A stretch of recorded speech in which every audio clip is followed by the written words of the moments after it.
You saw it right, Kohler is done. You will not be seeing this name Kohler on the back of an engine for a brand new machine very shortly moving forward. Now, if you're a power equipment enthusiast, this is information that you would have known up until this point. We're gonna go into a lot more details, and I've actually got a conversation that we're gonna have with a rep that deals with Kohler directly of what's happening at ground level. This is not brand new information, and technically here we are towards the end of 2025, and in May of 2024, Kohler was actually sold. And so some of the questions that I've heard circulating or what you might be thinking in this moment is, were they struggling? Was there an issue going on at Kohler? Was it bought out by a company that's Chinese owned? So there's lots of questions, lots of rumors that I've seen circulating out there as to what exactly happened, why Kohler sold. And to answer that question, I think we need to dive a little bit into the history of Kohler to understand that, and I think also compare it with these other mower brands to understand the significance of what this is going to mean moving forward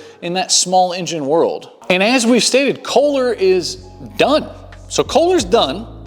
It was bought out in 2024, yet we're seeing this name right here. And what's interesting enough is the name of Kohler Engines is actually changing, and if, again, you've been following this power equipment industry, you will know that the new name of Kohler Engines is to be changed to Roco. Technically, this engine that was made right here was made by Roco, yet it still shows this Kohler sign. Well, Kohler Engines was bought out by a company named Platinum Equity Global Investments, and it was bought in May of 2024. Well, there was an agreement that was made that that name could be used for the next 3 years. Why did they not keep that original name of Kohler? When you think of companies trying to build brand power behind things, Kohler Engines was established in 1920. So you have over 100 years of branding power behind this name that is no longer going to be capitalized on. And I think that's the biggest thing moving forward, is they're going to try to find a way to tie this new name Roco to Kohler as much as possible over these next 3 years. Yet there's still no name Roco on this engine. And you may be thinking, Roco, kind of a different sounding name. Why in the world did they go with a name like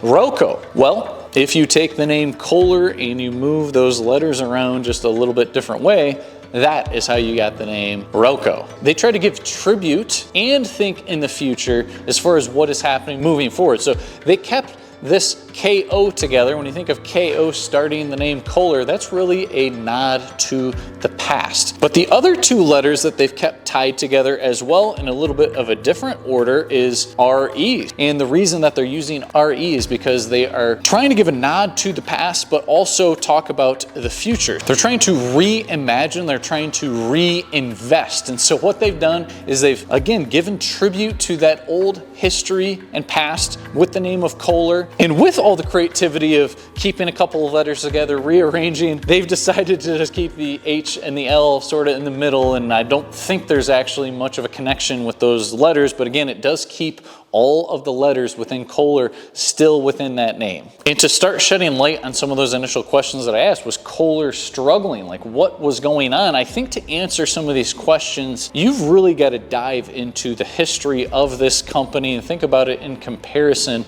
to these other engine brands that are out there as well. So the history of Kohler, as we know this name, and when I think of the name Kohler, obviously I'm in this realm of selling lawnmowers, and so I very much tie it to engines. It's been since 1920 that Kohler Engines has been around. The same company that had the division of Kohler Plumbing actually are the ones who just sold Kohler Engines. And interestingly enough, when we're actually discussing, it's actually my rep Kevin, who works for a distribution company that sells Kohler Engines. He gave a little bit of insight just talking about, again, that rich history. There was a need within the plumbing side of their business that they actually had plants where they needed engines. They needed generators to do some of the work in that part of the business. And it was from self-necessity of trying to serve this other business that they created an entirely new business. And it was in 1920 that they made the world's first engine-powered electric generator. It wasn't until 1948 that they actually entered the small engine world. And here on this channel, this is so much of what we talk about in the outdoor power equipment world is the small engines, but it was really primarily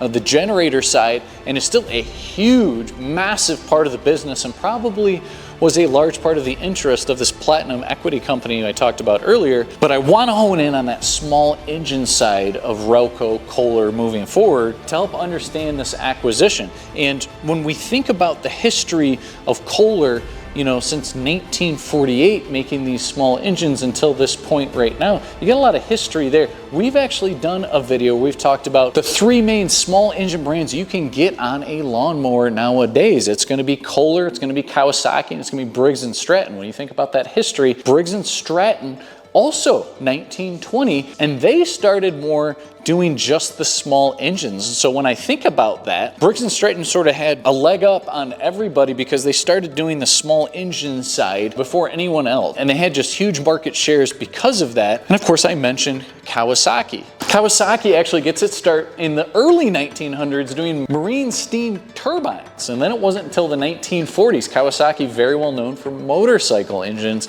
And then you got 1950s and thereon after that they start to expand and do different things. And again, I'm going to have a particular focus more on that small engine piece. Some of the things I mentioned in this other video that I did, or I just think in general when you think of small engines, I think Briggs & Stratton kind of was at the forefront of everything. And I think there's sort of that time of history that was on their side, you know, in the 1900s with such big head start they had on the small engine side of things. And I think now the 2 most common engines that you're probably going to see are going to be Kohler and Kawasaki, and I would say Briggs is sort of behind them as far as engine production that's going on right now. And I think there's this element of new people coming into the game that they get a little bit later start, but they can potentially progress ahead trying to innovate, trying to do things new. And you get a point right now that Kawasaki on the small engine side has taken technologies from the other parts of their business and be able to apply it on the small engine side and have had great success in applying that here.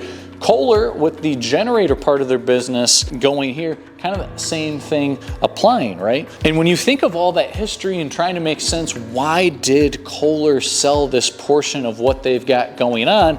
That's where you think about the history that I talked about as to why they originally came about. So you've got the Kohler plumbing side of the business and you have the Kohler small engine side of the business.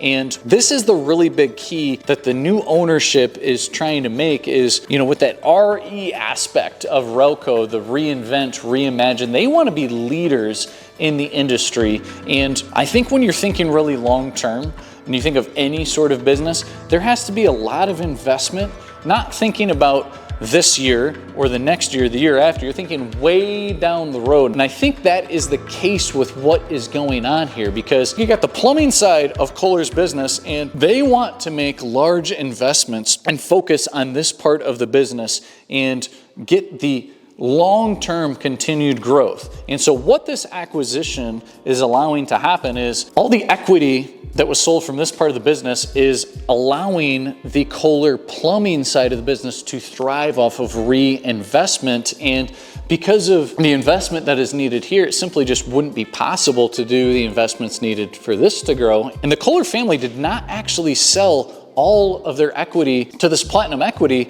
They are still minority share, which I think is a really important thing moving forward. They definitely want to see the company thrive. They want to see their former employees thrive as well. Now that you've got a really large equity company coming in here, they can make really large investments and do just what they're talking about doing. So that is the premise as to why this happened. It wasn't that Kohler was going under. And this company that I continue to mention, they're located in California, okay? So you have an American-made product. I think headquarters they've got out in Wisconsin. I think they make a lot of these engines in Mississippi. So you're supporting American jobs, you are supporting an American company still. I think that's really important for people, right? And it's very interesting in the conversations that I have with Kevin. So Kevin actually works for a company named Gardner. Gardner is a supplier of Kohler engines. They're a supplier for companies like Hydro Gear, for Oregon, among a number of other different power equipment industry brands. He's had conversations with the people within Kohler to get kind of what is going on at the ground level. So I think it's gonna be really interesting for you guys to tune in to some of the conversation here. So without further ado, let's jump and let's see some of those insights we get from Kevin here. Question about Relco. Is that gonna be going on all the engines next year? Great question. So they did not give us a timeline, but the engine's gonna say big print Command Pro. smaller print under it, Roco, formerly Kohler, and then on all the twins and stuff, it'll say assembled in the USA as well, because they're building them in Hattiesburg, Mississippi. Have you seen sales decline at all? Because that's like my thought. If they put Roco in everything, it's all about brand power that they've been building for so many years, and then it's gone. Why did they have to change the name? They wanted their name to be a representation of what they started as, and that was the plumbing division. Kohler still has a percentage of that business. Okay. Do you know about like the structuring of who's working within Roco, Kohler, whatever you call it? Like, is that pretty much the same as what it was? And I've got guys that I've known 30 years. I've been doing this job with Gardner for almost 30 years now, right? So I can assure you that the people I've talked to at Kohler aren't sounding or scrambling for jobs. So it seems like the plan is just to kind of continue upward trajectory and growth. It's not going to be through major changes except for the name, maybe. I'm nervous, but I'm not nervous. You know, it's a catch-22. We don't know what to expect fully, but, you know, as a company, we're trying to make sure we do our diligence of spreading the word, you know. I try to make sure my dealers and my mechanics understand that as of today, nothing major has gone to the wayside. Well, I appreciate it. All right. We'll be good, sir. We'll see you, Kevin. Bye. Bye.